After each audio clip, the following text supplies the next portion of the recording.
In 1861, 3 bulls, says I. In 1861, 3 bulls, says I.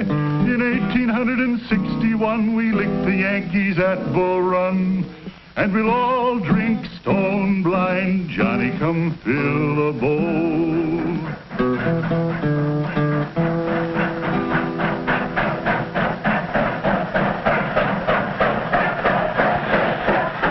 In 1863, a special train had come up from Washington, bringing a mighty important man who had a speech to make at a place called Gettysburg. Today, Gettysburg lies peaceful and quiet in the foothills of the Blue Ridge Mountains. But what happened there some time back is history.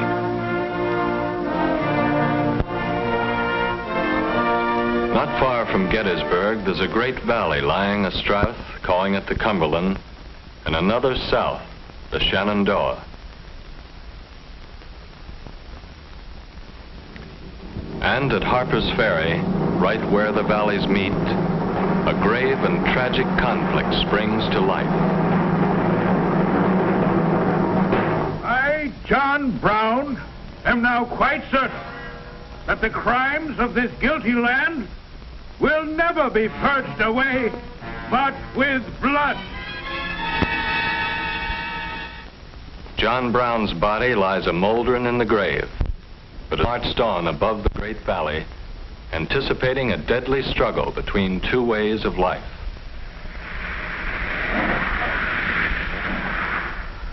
For the valley flowed north into an area both agriculturally rich and industrially productive.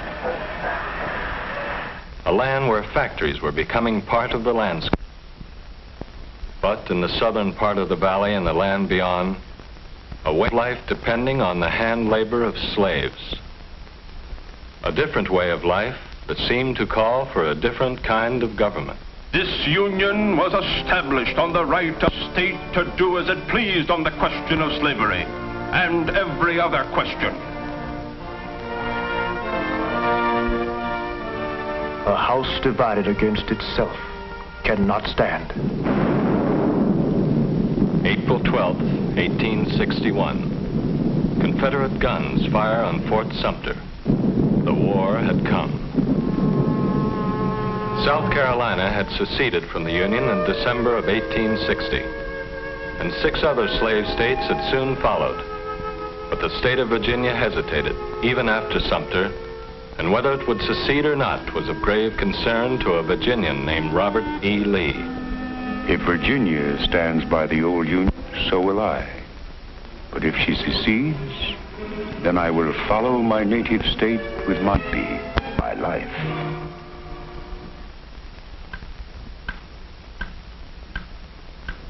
And so, when Virginia seceded, 5 days after Sumter, the North lost more than a state. It lost a general. Through a mistake we lost Bull Run, 3 bulls, says I. Through a mistake we lost Bull Run, 3 bulls, says I. Through a mistake we lost Bull Run, and we all skedaddled to Washington. And we'll all drink stone blind, Johnny, come fill the bowl. Neither side had wanted it, but the first battle was at hand. And man or boy, Johnny Reb or Billy Yank, each soldier faced his own worst moments alone, waiting.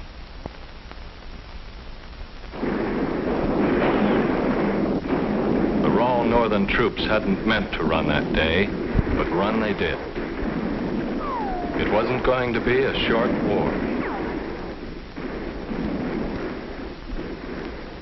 Bull Run was a defeat for the North, but not a decisive one. And by the spring of '62, McClellan, now with a tough and disciplined army, the Army of the Potomac, embarked aboard a huge fleet of wooden ships to the James River for a drive on Richmond. Hard fighting brought the Union Army to within 4 miles of Richmond, the heart and symbol of the Confederacy. But with victory almost within his grasp, McClellan learned that his own capital was threatened by Confederate cavalry. They were stopped by Union forces, but McClellan, despite his superior numbers, was defeated by Lee in a series of battles known as 7 days. Richmond was still threatened, but for that matter, so was Washington. Thus, the war in the East was indecisive. But things were going differently in the West. Here, where broad rivers cut into the Confederacy, an unknown Union general had surrounded. Commander asked this unknown for terms. The reply was, "No terms except unconditional surrender." An unconditional surrender grant it was from that day on. But Ulysses S. Grant was not always to have things on his own terms. One Sunday morning in early April at his headquarters,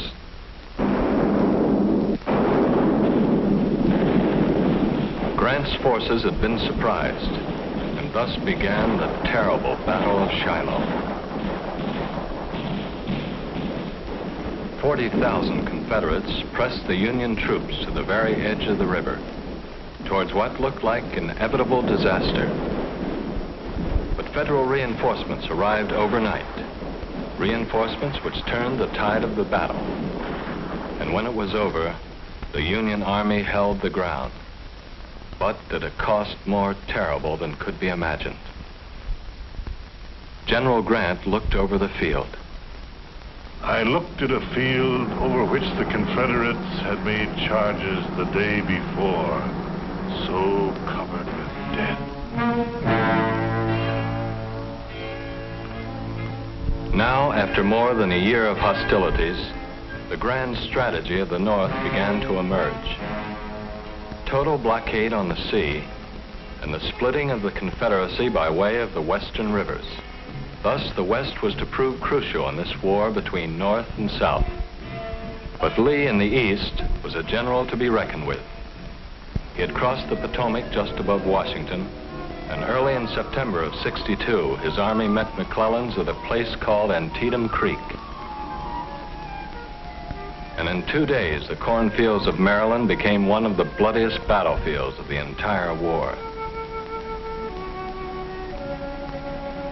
It was not news of a decisive victory which reached the White House, but it was enough of a victory and what Abraham Lincoln had been waiting for. All persons held as slaves within any state, the people of which shall then be in rebellion against the United States, shall be then, thenceforward, and forever free. Now the fate of the Union and the fate of slavery were one and the same. The spring of '63 found the war moving into its third tragic year, with Federal troops deep in Confederate territory in the West. But once again, Lee's lieutenants were on the march in the Cumberland Valley. And in June of '63, the tides of war converged on a little town, which until then had been as peaceful as the seminary which stood nearby. A town called Gettysburg. Now 2 determined armies faced each other. 75,000 men under Lee, 90,000 or more under Meade. The hardened veterans entrenched on Little Round Top waited. The Union sharpshooters in Devil's Den waited. The fertile fields of Pennsylvania waited.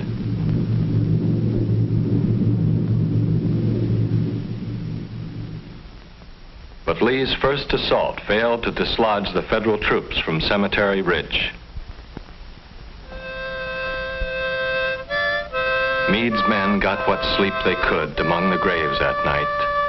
The fighting had been hard. And when morning of the 3rd day came, Lee mounted his fateful attack.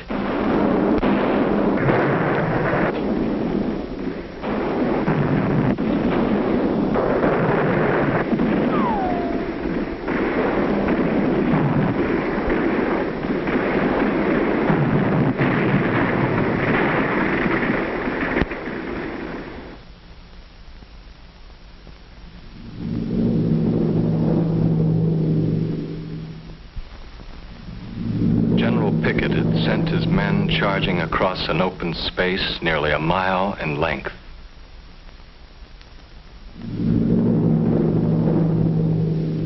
They had moved with the steadiness of a dress parade. Their defeat was one which all but sealed the fate of the Confederacy.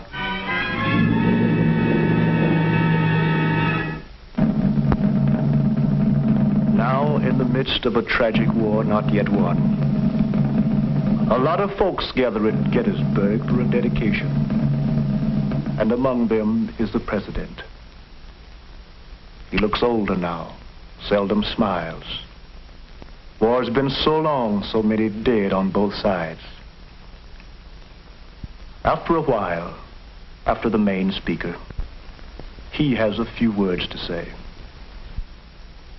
He speaks briefly, quietly, of the brave men, living and dead, who struggle here. Says we must resolve that they shall not have died in vain, that our nation shall have a new birth of freedom, and that government of the people, by the people, for the people, shall not perish from the earth.